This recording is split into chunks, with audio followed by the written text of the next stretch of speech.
días, mi nombre es Oscar Moreno, soy residente de neurocirugía. Hoy vamos a hablar sobre enfermedad de Cushing, haciendo énfasis en lo que es el abordaje diagnóstico y el seguimiento post-tratamiento. Muchas veces los pacientes nos llegan a nuestra consulta o a nuestro servicio ya muy depurados, casi que nos dicen, doctor, aquí tengo el tumor, opéreme, pero hay algunas situaciones en las cuales los pacientes nos llegan solamente con la sospecha diagnóstica o en ese proceso. Y nosotros en esos casos debemos de tener un papel activo eh, para la búsqueda y el diagnóstico de una forma adecuada. Entonces por eso nace la necesidad de realizar esta charla. Entonces, arranquemos con unas generalidades. El primer caso de enfermedad de Cushing fue descrito precisamente por Harvey Cushing en 1912 y como definición de ese síndrome de Cushing se plantea como una condición patológica en las cuales hay unos niveles elevados o suprafisiológicos de cortisol a nivel sérico independientemente de su etiología, es decir, pacientes con niveles altos de cortisol, ya sean de origen exógeno, que se lo esté tomando o se esté inyectando el esteroide, o puede ser de origen endógeno. Cuando hablamos de enfermedad de Cushing, hacemos referencia a esa misma condición patológica en la cual los niveles de cortisol están elevados, pero donde la causa es por la presencia de un adenoma pituitario que secreta ACTH. Sabemos que la ACTH se secreta a nivel de la glándula hipófisis, ella va a llegar a nivel de la corteza adrenal y en lo que es la capa o zona fasciculata de esa corteza adrenal va a estimular la síntesis de cortisol. Es una patología que se asocia con altas tasas de morbilidad y también está asociado con mortalidad. El cortisol tiene un efecto a nivel del organismo muy amplio, ¿sí? Él está implícito en procesos que tienen que ver con el metabolismo de la glucosa, con el metabolismo de ácidos grasos, de un papel muy importante a nivel renal en lo que es el equilibrio hidroelectrolítico, también tiene papeles fundamentales a nivel del sistema cardiovascular, funciones cerebrales y a nivel del sistema inmune. Por lo tanto, cuando un paciente cursa con alguna alteración del cortisol, ¿sí? Específicamente hipercortisolismo, pues vamos a ver que las manifestaciones y expresión de esta enfermedad es muy amplia. Para poder entender o comprender bien la enfermedad de Cushing, pues tenemos que saber cómo es lo normal. Entonces, aquí lo que les quiero mostrar es en condiciones normales cómo funciona el eje hipotálamo, hipófisis, glándula adrenal. Entonces, a nivel de los núcleos paraventriculares del hipotálamo, se libera lo que es la CRH u hormona liberadora de corticotropinas. Ya viaja por el tallo hipofisiario, ¿sí? A nivel de la, y llega a nivel de la parte anterior de la glándula hipófisis para estimular las células corticotrofas. Estas células aquí van a sintetizar ACTH. Esta ACTH viaja por el torrente sanguíneo hasta la glándula adrenal y aquí me va a estimular la síntesis y liberación de cortisol. Ese cortisol ya en el torrente sanguíneo va a tener sus diferentes funciones en todos los tejidos y estos niveles séricos de cortisol también van a generar o van a regular la síntesis o liberación de ACTH a nivel de la glándula pituitaria por un feedback negativo y a nivel del hipotálamo también van a regular la liberación de CRH por un feedback negativo. En condiciones fisiológicas normales, la liberación pues, de cortisol tiene o está influenciado por un ritmo circadiano gracias a la influencia de otros núcleos hipotalámicos como el supraóptico y supraquiasmático. Entonces, ese ritmo circadiano se da como lo vemos en estas dos gráficas. En las primeras horas de la mañana, entre las 6 y 8 de la mañana, vamos a tener unos picos elevados a nivel sérico de ACTH y cortisol, pero a medida que pasa el día, a lo largo del día, las concentraciones de estas sustancias van disminuyendo. Ahora, ¿qué sucede en la enfermedad de Cushing? Entonces, en la enfermedad de Cushing vamos a tener un adenoma localizado a nivel de la glándula pituitaria que me secreta de forma autónoma ACTH. Por lo tanto, esa ACTH en condiciones elevadas va a la glándula adrenal y estimula la síntesis y liberación en mayor cantidad de cortisol. En la enfermedad de Cushing, el feedback negativo a nivel de la glándula pituitaria va a estar alterado. ¿Sí? Tenemos una lesión que está secretando de forma continua o a veces también puede tener ciclo circadiano, pero por lo general la síntesis de ACTH en la enfermedad de Cushing va a estar elevado. Entonces, cuando hablamos de la etiología del síndrome de Cushing, ya les dije que puede haber uno exógeno, ¿sí? Donde el paciente se esté suministrando o aplicando el esteroide, pero también tenemos las condiciones endógenas. Entonces, cuando nos vamos a focalizar en las causas endógenas, tenemos que el 15% van a ser secundarios a tumores localizados en las glándulas adrenales, otro 15% se va a generar por tumores ectópicos, ¿sí? Que secretan ACTH, donde el principal va a ser carcinoma de pulmón, pero también podemos tener lesiones a nivel del timo, intestino o pancreático, pero el mayor porcentaje, el 70%, va a ser secundario a adenomas localizados en la glándula hipófisis, entre los cuales la mayoría, 85 a 90, son microadenomas y un 15% son macroadenomas.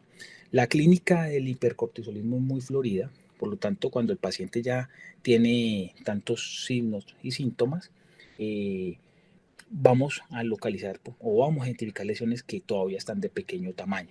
Por eso se describe que la mayoría de lesiones van a ser microadenomas. La prevalencia y la incidencia de esta enfermedad es relativamente baja. Se escribe en prevalencias de 40 casos por millón de habitantes, con una incidencia que va entre 1.2 a 2.4 de nuevos casos por millón de personas por año. La edad en que se diagnostica con mayor frecuencia es alrededor de la cuarta década de la vida y afecta de forma preferente a mujeres. Corresponde al 10 al 15% de todos los tumores hipofisiarios. Como les digo, la enfermedad de Cushing está asociada con mortalidades específicamente por causas cardiovasculares y cerebrovasculares, y esas tasas de mortalidad pueden ir de entre un 2 a un 5%. Incluso existe algo de controversia cuando ya hemos tratado al paciente, ya le hemos quitado el tumor, el adenoma hipoficiario. Algunos estudios poblacionales han planteado que la tasa de mortalidad vuelve a ser similar a la de la población general. Otros estudios dicen que ese riesgo de mortalidad de origen cardiovascular permanece elevado hasta 5 años después de una remisión bioquímica exitosa. Lo que tenemos que tener claro es que esta patología se asocia con mortalidad, por lo tanto debemos tratarla. Aquí les quiero mostrar cómo era la sobrevida, o cómo es la sobrevida a 5 años en la enfermedad de Cushing. Alrededor de los años 1930, 1950, cuando se llevaron a cabo las primeras descripciones de esta entidad, tan solo el 50% de los pacientes estaban vivos a 5 años. En 1900, cuando se empieza a utilizar la adrenalectomía para el manejo de esta entidad, digamos, sobrevida aumenta un poco más, el 80% de los pacientes ya estaban vivos a 5 años, pero en la actualidad ya vemos que posterior a practicar intervenciones quirúrgicas para resecar esa lesión a nivel de la hipófisis, vemos que el impacto sobre la sobrevida ha sido bueno y casi que a 5 años todos los pacientes están vivos.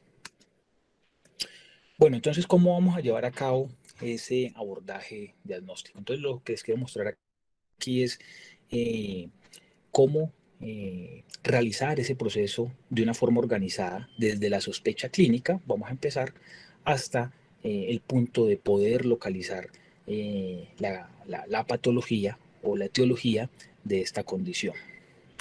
Entonces empecemos con la sospecha clínica. Lo primero es tener claro que estos pacientes van a llegar con una variedad de signos y síntomas que nos tienen que hacer sospechar esta condición. Siempre debemos descartar que todos estos signos y síntomas no sean secundarios a un Cushing exógeno, es decir, que el paciente esté tomando o aplicándose esteroides, y siempre descartar algo denominado pseudo-Cushing. Pseudo-Cushing lo describen como niveles de cortisol elevados, pero que tienen una condición de base, ¿sí? Por ejemplo, como alcoholismo, trastornos psiquiátricos, insuficiencia renal, pacientes con diabetes descontroladas, trastornos alimentarios y ejercicio intenso. Todas estas condiciones me pueden elevar el cortisol sérico, pero una vez tratadas, esto va a desaparecer. Entonces, la clínica de los pacientes con Cushing, como les digo, es muy variada. Por lo general son pacientes que se presentan con una obesidad centrípeta. Es característico ver las fases de luna llena, los depósitos de grasa a nivel del dorso y a nivel supraclavicular. También podemos encontrar que pueden cursar con estrías violáceas a nivel del abdomen. Los brazos y las piernas por lo general son delgados y pueden cursar con también lesiones en piel, como púrpura o alteraciones en la cicatrización.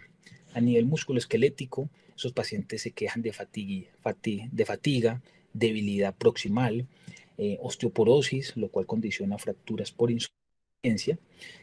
También por alteraciones en el sistema inmune, los pacientes pueden debutar con infecciones por hongos y bacterianos de forma recurrente.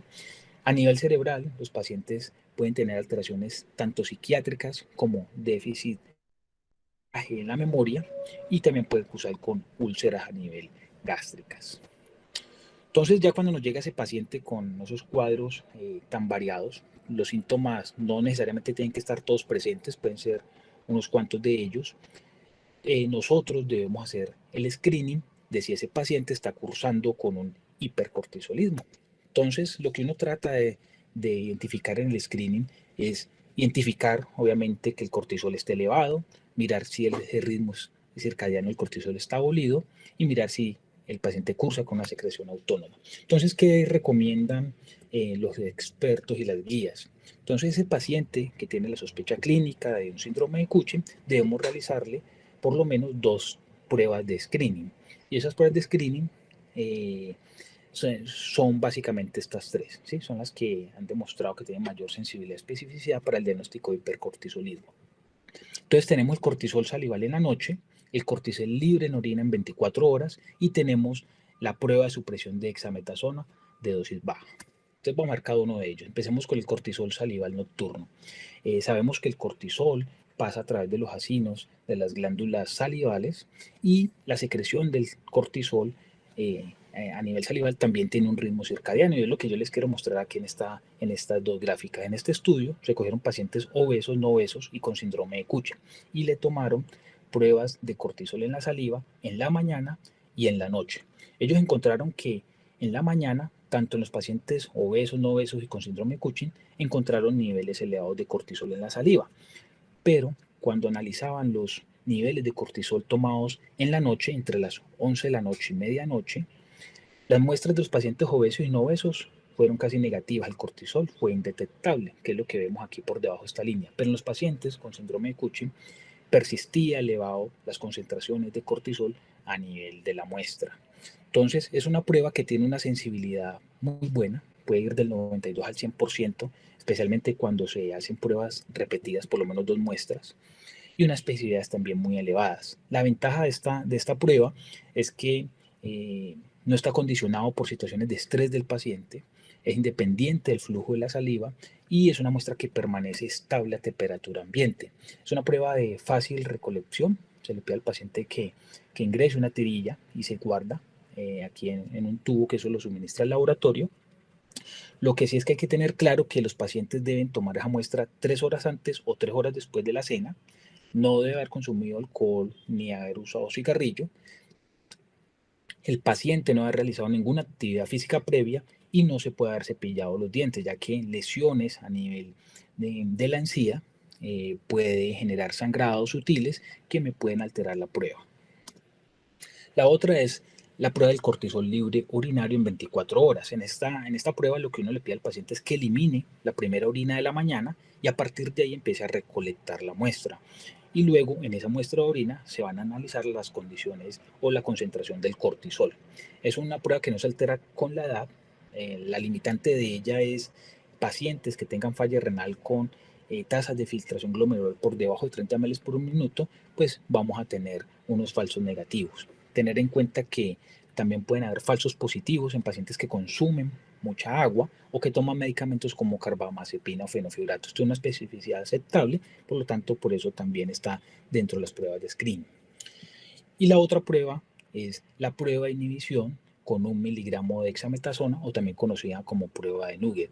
Esta prueba lo que trata de evaluar es el feedback negativo a nivel del eje. Entonces, es sencillo, lo que uno hace es darle al paciente 1 miligramo de hexametasona a las 11 de la noche y al día siguiente, a las 8 de la mañana, tomamos una muestra de sangre para medir el cortisol. En condiciones normales, en una persona normal, esta dosis de esteroide lo que me va a generar es un feedback negativo y me suprime la síntesis del cortisol.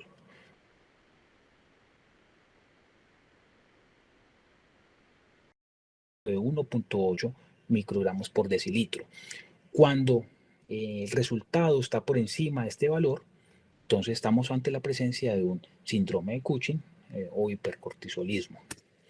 Es una prueba que tiene muy buena sensibilidad, 95%, una especificidad del 80%. Tener en cuenta que se pueden dar falsos negativos en pacientes con condiciones de malabsorción intestinal o que tengan medicamentos o que estén tomando medicamentos que me aceleren el metabolismo hepático, o falsos positivos en los casos de falla renal. Entonces, vamos en este punto, ya sabemos cuáles son las pruebas de screening recomendadas cuando llegan a ese paciente con esa sospecha de enfermedad de Cushing. Y en algunos casos hay que hacer confirmación, no en todos los casos. Entonces, cuando necesitamos hacer una prueba confirmatoria, cuando queremos diferenciar si el paciente tiene un síndrome de Cushing o un pseudo Cushing, ¿sí? Porque los pacientes en las pruebas de screening con pseudo Cushing pueden también cursar con niveles de cortisol algo elevados. Entonces, en estos casos, cuando queremos diferenciar un síndrome de Cushing de un pseudo Cushing, le aplicamos o le hacemos al paciente un test de supresión de dosis baja de dexametasona por 48 horas. También es una prueba sencilla, lo que uno hace es darle al paciente 0.5 miligramos de dexametasona cada 6 horas a partir de las 9 de la mañana, y 6 horas después de la última dosis le tomamos unos niveles séricos de cortisol. Si esos niveles persisten elevados, es decir, por encima de 1.8 miligramos por decilitro, es decir, no logramos realizar un feedback negativo, entonces estamos ante un paciente con un síndrome de Cushing y podemos descartar o diferenciar estas dos condiciones.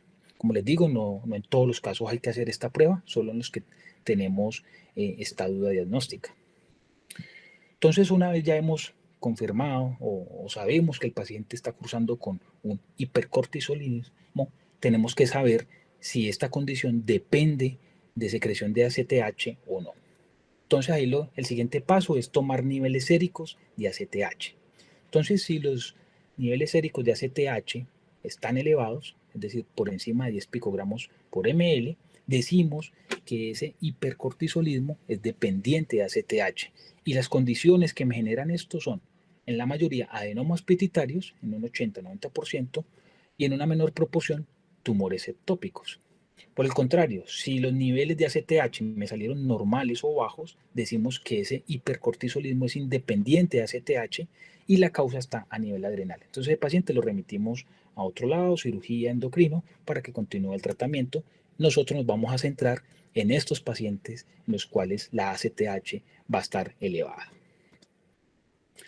El siguiente paso, ya cuando hemos confirmado de que ese hipercortisolismo es dependiente de ACTH, es mirar el diagnóstico etiológico.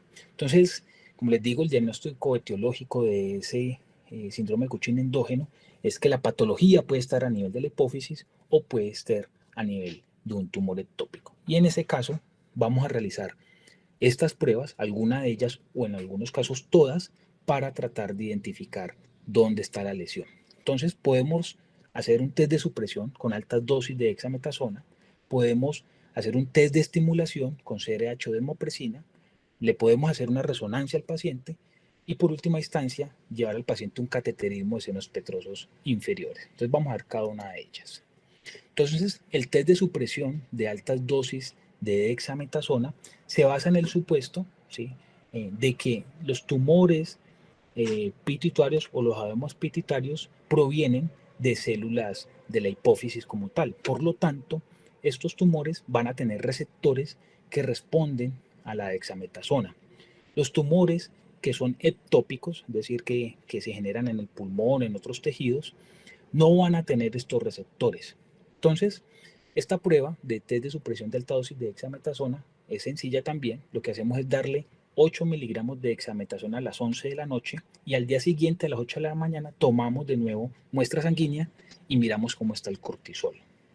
Si ese cortisol ha presentado una disminución del 50% más con respecto al basal, decimos que ese paciente tiene un adenoma pituitario que me está causando el problema, ¿sí? Por lo general, como les digo, los tumores ectópicos que secretan ACTH no responden cuando uno le hace o le aplica a los pacientes dexametasona a altas dosis. Esta prueba tiene una sensibilidad muy buena, del 80%, y una especificidad un poco mayor. La siguiente prueba es el test de estimulación con CRH o desmopresina y se basa en el mismo principio, ¿sí? Los adenomas pituitarios tienen receptores que responden a estas sustancias y los tumores ectópicos no. Entonces, cuando aplicamos desmopresina o CRH, uno esperaría, si el paciente tiene un adenoma pituitario, que tenga un aumento del 50% más de la CTH con respecto a la basal o 20% más del cortisol con respecto al basal. La siguiente prueba es la resonancia de hipófisis. Por lo general, más del 90% de los adenomas que secretan ACTH son microadenomas, es decir, lesiones por debajo del centímetro. Y si no tenemos unas imágenes o neuroimágenes adecuadas, va a ser difícil identificarlos. Entonces, lo que se recomienda es realizar secuencias dinámicas contrastadas. Esto me aumenta la capacidad del estudio para poder identificar lesiones pequeñas y ojalá tener cortes muy pequeños entre 1 o 1.5 milímetros. Aquí podemos ver un ejemplo. Esto es un corte coronal de la glándula hipófisis en secuencia T1, aparentemente normal, pero cuando lo sometemos a secuencias dinámicas de contraste, podemos identificar aquí una pequeña lesión en el polo superior derecho de la misma. 40% de estas lesiones, inclusive con secuencias dinámicas contrastadas, no van a ser visibles con la resonancia y eso lo tenemos que tener claro. Entonces, en esos casos donde las pruebas de estimulación o las pruebas de supresión o las resonancias no es concluyente, pasamos al último paso, que sería llevar al paciente a un cateterismo de senos petrosos inferiores. Recordar que a nivel de la glándula hipófisis, la secreción de ACTH va a pasar a los senos cavernosos, de aquí al seno petroso inferior y luego a la vena yugular. Entonces, en esta prueba lo que uno hace es subir unos catéteres hasta el seno petroso inferior de forma lateral y tomar muestra allí para ver cómo son las concentraciones centrales de ACTH. Entonces, esa prueba consiste, como les digo, en subir dos catéteres, ¿sí?, a ambos senos petrosos inferiores. Se toma una muestra, es decir, basal, ¿sí? Luego al paciente se le aplica desmopresina y se toman muestras seriadas. Cuando tomamos estas muestras centrales, también tenemos que tomar unas muestras a nivel de la vena periférica. Y luego lo que vamos a hacer es comparar esos dos resultados. Entonces, ¿cómo se interpretan estos estudios?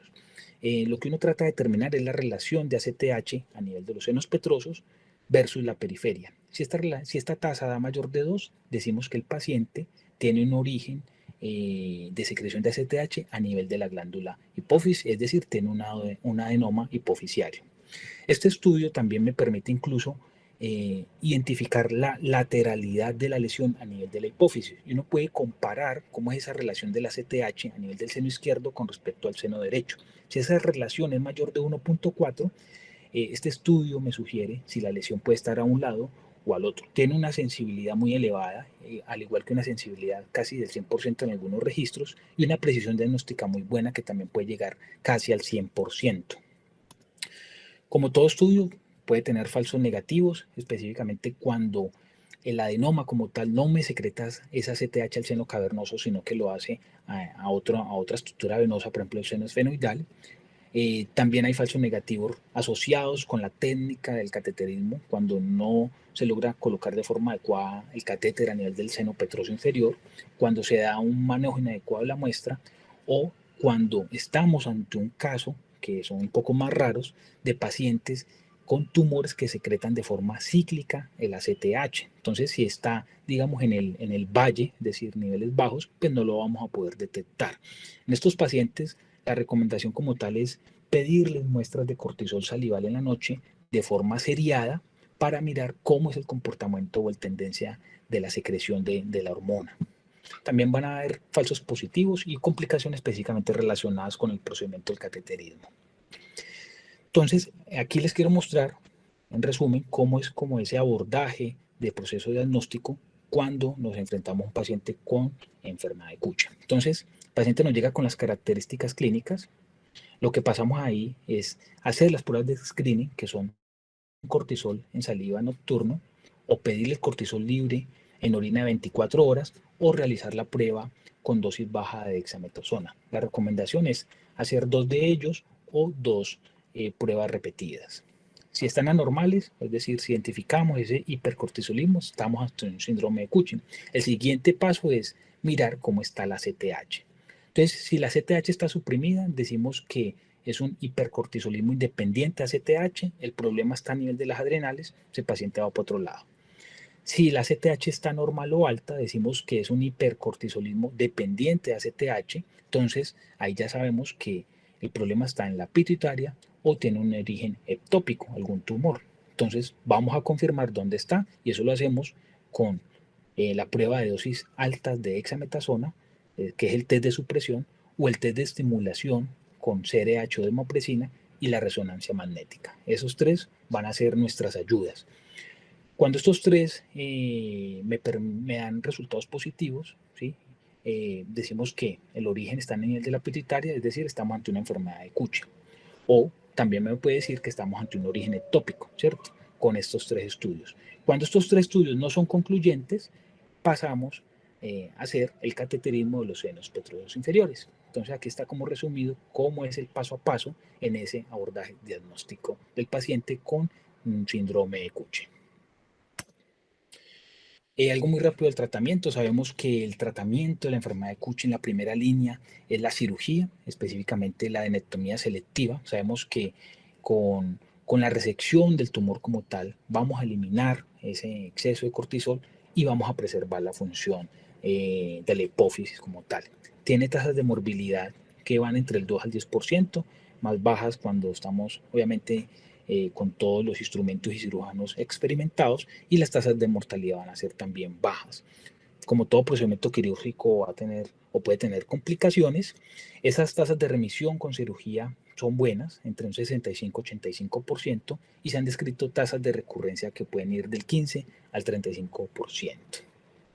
Entonces, la intervención quirúrgica, como les digo, consiste en básicamente retirar la lesión como tal. Por lo general, estos adenomas hipofisarios tienen una pseudocápsula, lo cual me permite resecarla o diferenciarla del tejido de la hipófisis normal. Entonces, cuando en la resonancia hemos identificado la lesión, lo que hacemos es llegar hasta la zona donde la hemos visualizado y resecarlo. Esta es como la condición ideal, pero hay casos en los cuales la resonancia no me permite visualizar. Estamos ante adenomas muy pequeños. Entonces, algunas de las recomendaciones es empezar a hacer cortes paralelos a nivel de la glándula y empezar a buscar la lesión. Si la encontramos, pues la resecamos. Pero si no logramos identificarla, la recomendación es hacer una hipofisectomía alrededor del 70-80% de la parte anterior del lóbulo de la hipófisis y dejar un 30% para preservar algo de función hipofisiaria. Recordar de que si el paciente fue sometido a un cateterismo de senos petrosos inferiores y este me arrojó la lateralidad, es decir, me sugiere que el tumor puede estar en la parte izquierda o parte derecha, uno podría quitar la mitad de la glándula hipófisis pues, en ese estudio.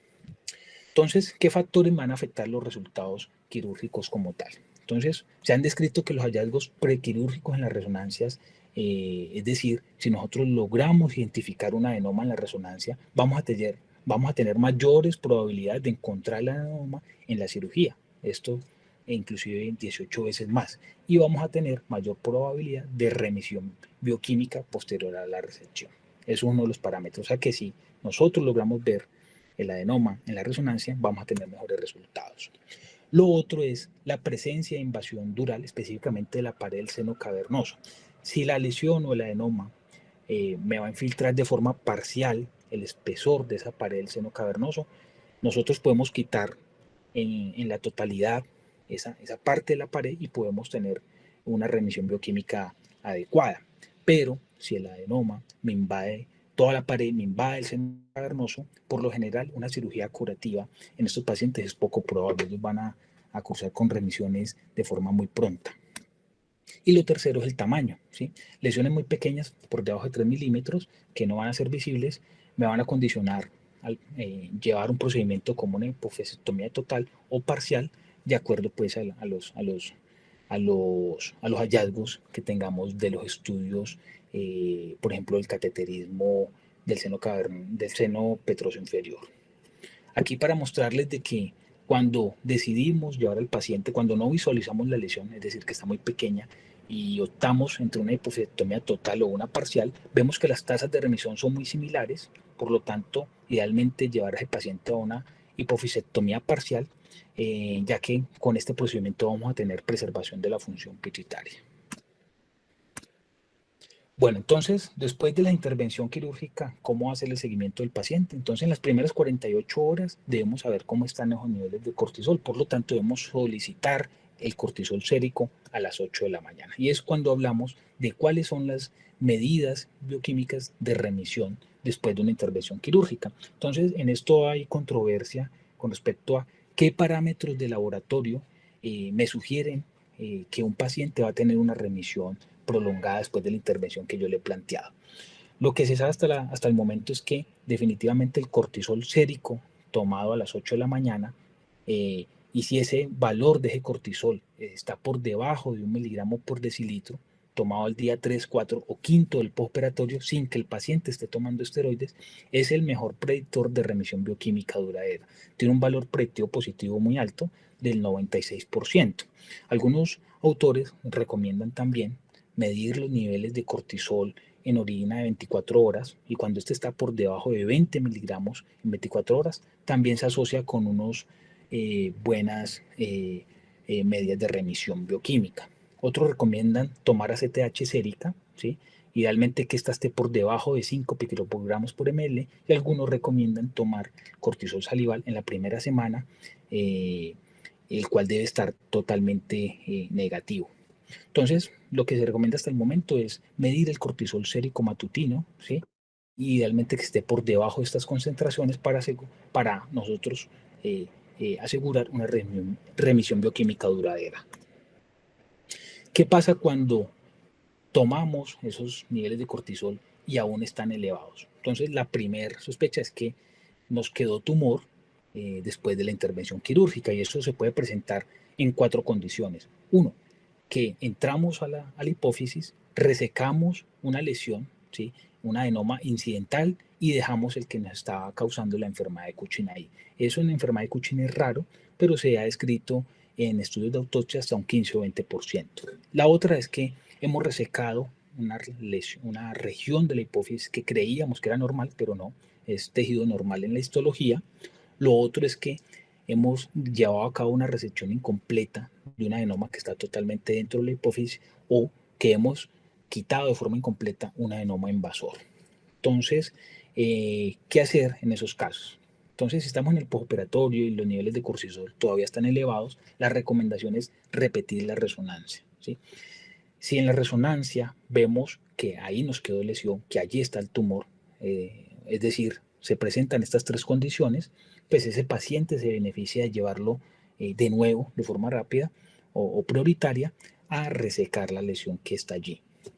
Lo otro que podemos hacer es simplemente llevar al paciente de una cirugía y empezar a tomar muestras histológicas hasta que los bordes me salgan negativos, ¿cierto? Y la otra condición es que la resonancia no me muestre nada, ¿sí?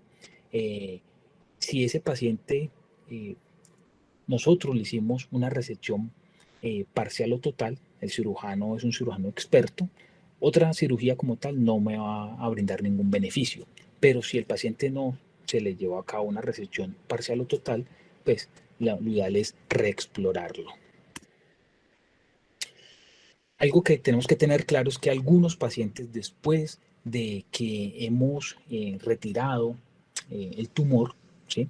Me van a cursar con un síndrome de abstinencia a glucocorticoides. Y esto es porque ellos han pasado mucho tiempo bajo la influencia de esos niveles altos de cortisol. Entonces, si en el postoperatorio estos pacientes cursan con cortisol por debajo de 2 miligramos por decilitro, ¿sí? Y con síntomas clínicos como calambres, dolores abdominales, náusea, vómito, debemos sospechar que ese paciente está cursando con una abstinencia y debemos dejarle un reemplazo de glucocorticoides. Normalmente se hace con hidrocortisona y ese reemplazo se puede dejar entre 6 a 12 meses, que es lo que tarda en que las células o corticotrofas a nivel de la hipófisis recuperen otra vez esa función normal. Obviamente nosotros vamos a estar en el seguimiento tomando niveles de cortisol o haciendo pruebas de estimulación para mirar cuándo el eje se vuelve a normalizar y quitar este reemplazo hormonal.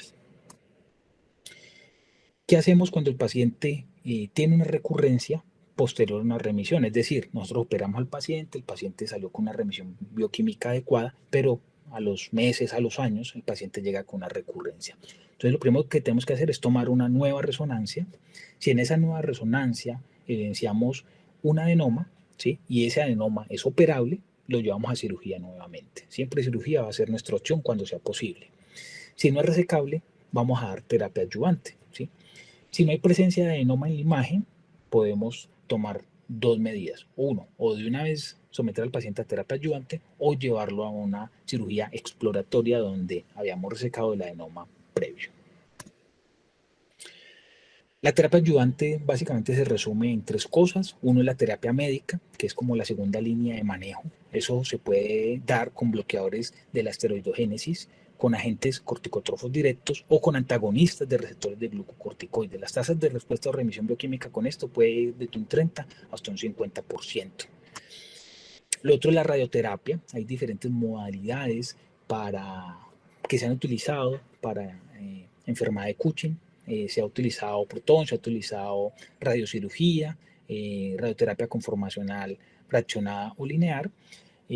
Lo que vemos aquí es que con respecto a la radioterapia, podemos tener un control tumoral bueno, que va entre un 90 o un 98%, pero las tasas de remisión bioquímica en estos pacientes no están altas. Miren que puede variar desde un 20% hasta un 80%. Y algo que tenemos que tener claro es que cuando los pacientes son sometidos a radioterapia en esta zona, pues en la hipófisis, hasta un 40% a 10 años me van a debutar con un hipopituitarismo. Incluso después de los 10 años, este porcentaje puede ser mayor. También se asocia con neuropatía óptica en el 3% de los casos. Y en esos pacientes donde ya le hemos quitado el tumor, le hemos dado radioterapia y aún así persisten con la enfermedad de Cushing, es decir, casos refractarios, la última opción es la adrenalectomía. Esto se hace por la paroscopia, entrar y quitar las dos glándulas adrenales. Se han descrito remisiones muy buenas, por encima del 95%. El problema con esto es que tienen unas altas tasas de morbimortalidad. Miren que la morbilidad en los primeros 30 días puede llegar al 20%, de las cuales el 28% es por crisis adrenal, tiene tasa de mortalidad del 10%. Esto se genera por infartos del miocardio o stroke, y hasta un 21% me pueden debutar con un síndrome de Nelson en la evolución. Es decir, al quitar pues las glándulas adrenales ya no vamos a tener cortisol. El cortisol, pues ya no vamos a tener quien me genere un feedback negativo a nivel de la hipófisis. Por lo tanto, las células van a empezar a secretar más ACTH. Esas células se pueden hipertrofiar, multiplicar, tumores a nivel de la hipófisis que secretan ACTH. Esto ya va a necesitar en algunos casos cirugía, radioterapia o quimioterapia. Bueno, entonces, como conclusiones, siempre debemos tener, para poder diagnosticar un síndrome de Cushing, una alta sospecha diagnóstica. ¿Sí? No nos pueden pasar estos pacientes con cuadros que a veces no son tan floridos. Y debemos tener en mente siempre un algoritmo diagnóstico, tanto para el abordaje y caracterización inicial de la enfermedad como para el seguimiento. Es una patología que siempre requiere un equipo interdisciplinar, no nos podemos meter solos a, a guiar ese proceso diagnóstico, siempre tenemos que apoyarnos idealmente de los endocrinólogos, ¿sí? Y en cuanto al manejo, pues tenerlos también a ellos ahí al lado, al igual que radioterapeutas. Muchas gracias.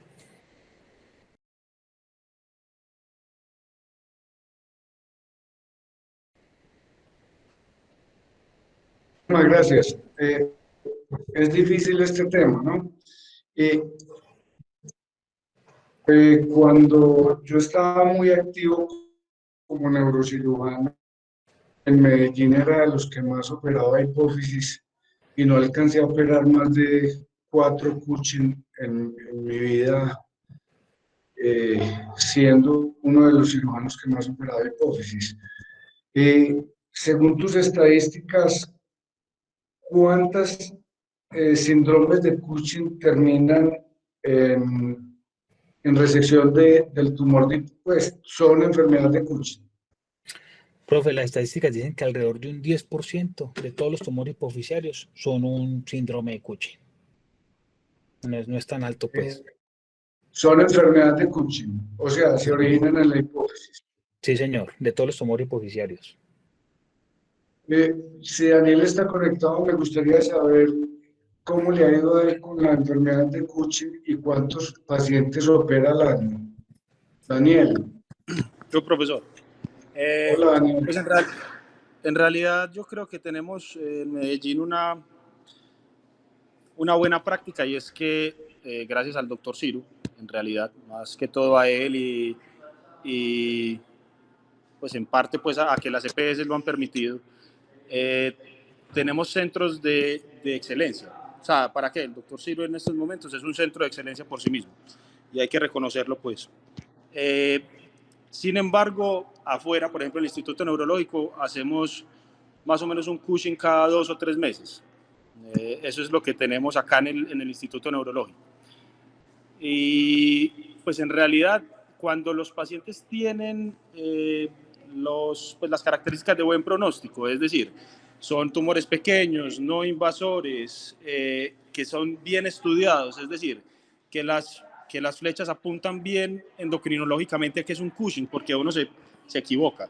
Ese es el problema y por eso le planteamos la charla a Oscar, y es que cuando los pacientes no llegan bien estudiados, uno puede confundir adenomas de hipófisis no productores por un síndrome de Cushing ectópico y termina operando pacientes que no es. O sea, para que hablemos claro. Pero en realidad, cuando los pacientes tienen esas características de buen pronóstico, profe, tenemos muy buenos resultados. Yo creo que la cirugía endoscópica nos ha permitido ver cada vez más cómo se debe operar un Cushing. O sea, se ve la diferencia entre la hipófisis y el Cushing, la mayoría de veces que lo vemos en la resonancia. Yo sé, profe, que por ejemplo, cuando usted hacía muchas hipófisis y usted me ha dicho, pues a mí me tocó en parte, a mí me parece que operar un Cushing con microscopio es un poquito más difícil. Lo vi y me parece difícil, pero cuando uno lo hace con un endoscopio, créame que se ve mucho la diferencia. Ahora, en los Cushing que no tienen esas características, como los dijo Oscar, pues que se ve bien el adenoma, que de pronto no son bien estudiados, sí, no nos va tan bien. Hay que a veces hacerle una hemiploidectomía, no es tan bueno operar un Cushing así y los resultados no son óptimos, pero nos ha ido bien hasta ahora. No sé si la pregunta quedó como respuesta. Uno cada 2 meses me parece una exageración. ¿Y quién hace el estudio, Daniel? ¿Lo debe hacer un neurocirujano como nos lo propone el doctor Moreno o eso se lo dejamos 100% al endocrinólogo? Profe, yo soy un convencido de que en los trabajos en equipo tiene que haber tierras en común. Es decir, el neurocirujano no se puede extraer del conocimiento del diagnóstico de Cushing, o sea, tiene que estar enterado, y eso fue lo que yo le dije a Oscar pues, en el momento en que preparamos la charla, o sea, los neurocirujanos tenemos que tener un papel activo, o sea, no es que nosotros hagamos el diagnóstico como tal solos. En estos momentos lo que domina en el mundo son centros de excelencia de hipófisis. Es decir, no es solamente el neurocirujano de base de cráneo ni el neurocirujano pues, el que debe enfocar un paciente como estos. Estos pacientes requieren necesariamente de un grupo, alguien que tenga una visión contraria, que los pacientes sean discutidos, porque estos pacientes, pues como lo dijo Oscar, no solamente van a necesitar una cirugía, ni el diagnóstico se hace solamente por un neurocirujano o un endocrino. Estos pacientes tienen que ser enfocados inicialmente sí con un endocrino. A decir verdad, profe, el diagnóstico de enfermedad de Cushing es un diagnóstico endocrinológico, no imaginológico. En eso yo pues creo que hay que hacer un énfasis muy especial, y es la flecha que apunta a la hipófisis es endocrinológica, es un buen estudio endocrinológico y eso lo debe hacer el endocrino. La capacidad de usted mirar el riesgo y mirar si usted es capaz de sacar el adenoma y darle una buena probabilidad de curación tiene que ser concertado con el endocrino y el neurocirujano. O sea, nosotros no nos podemos extraer de eso. Y tener una capacidad de, cuando el paciente no tiene la posibilidad de ser curado, ir a radioterapia o radiocirugía, necesita un especialista más. Entonces, en este momento, lo que marca la parada en el mundo es tener grupos de excelencia en hipófisis. Y eso necesita que el grupo sea bien engranado. Entonces, no creo que solamente sea el neurocirujano el que deba enfocar el paciente, ni el endocrino solamente. Definitivamente, en las primeras etapas de diagnóstico, el endocrino tiene una parte activa mucho más importante que nosotros, pero nosotros tenemos que estar involucrados ahí. El aspecto del tumor, por lo que yo recuerdo, porque hace rato no opero coaching, es una pequeña bolita amarilla. ¿Estoy en lo cierto o no, Daniel? Sí, profesor.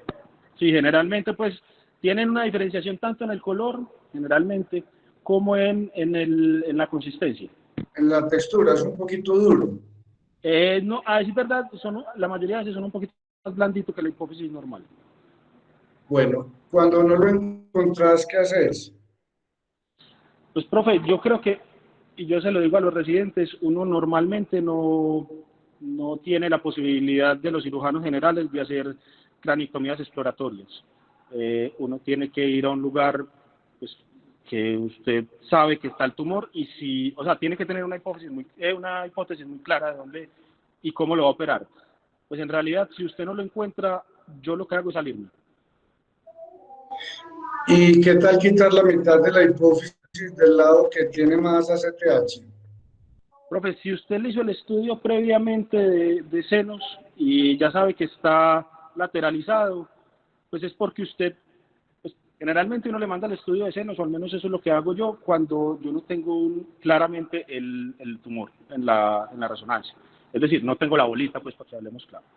Si usted va con una bolita, generalmente cuando yo tengo una resonancia y una bolita, no le hago senos. Si usted hizo senos es porque está pensando en esa posibilidad. Por supuesto, si usted se mete a una cirugía, como decíamos ahorita, o sea, eso no es exploratorio. O sea, usted no toma esa decisión, pues me parece a mí que no debería tomar una decisión en ese momento. Uno lo que tiene que hacer es tomar esa decisión antes de meter al paciente a cirugía. O sea, si el paciente tiene lateralización, usted no le ve una bolita clara en la resonancia, o sea, no le ve el tumor en la resonancia inicialmente, y lo metió a cirugía es porque está pensando que eso es una posibilidad. Pero yo creo que no debe ser una decisión tomada o sea, que yo empiece a cortar la hipófisis y no encuentre el tumor. No creo que sea una buena práctica. Creo que es mejor entrar y si usted no lo encuentra, o sea, si usted lo está esperando y no lo encuentra, sálgase. Ok. Ok, y cuando el tumor está profundo, ¿cómo haces para encontrarlo? ¿Haces varias incisiones en la hipófisis? Porque es que Sí, ese es el profe. problema. Cuando está profundo, Cuando no eh, tiene superficie pial, o sea, cuando no tiene superficie y uno no ve pues la decoloración, pues o sea, el cambio de coloración en la superficie de la hipófisis, usted generalmente, pues, con un buen abordaje y una buena exposición, usted ve la hipófisis completa. Usted sabe si eso está en la mitad, a la derecha o a la izquierda. Generalmente, como lo dijo ahorita Oscar, las incisiones son verticales y usted pues la tira a la izquierda a la derecha. También hay que decir pues que la hipófisis no es un volumen grande, generalmente lo termina encontrando. Y el cambio de consistencia es notable, eso sí se encuentra. ok, gracias Daniel. Yo no tengo más preguntas.